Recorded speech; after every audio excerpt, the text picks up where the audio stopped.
మానవ సృష్టి అనేది అలాగా ఉంది కాబట్టి మనసా నిన్ను నిప్పుతోటి కడగనా మనసా కన్నీళ్లతో మార్చనా మనసా నీ మర్మమేమో తెలియదాయే మనసా చందమామనందుకునే శక్తి నీకున్నా సముద్రాన్ని ఈదగలిగే బలము నీకున్నా చందమామనందుకునే శక్తి నీకున్నా సముద్రాన్ని ఈదగలిగే బలము నీకున్నా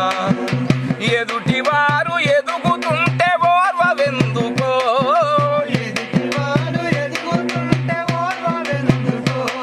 ఆ వెనక నుండి పొడిచె పాడు గుణము ఎందుకో మనసా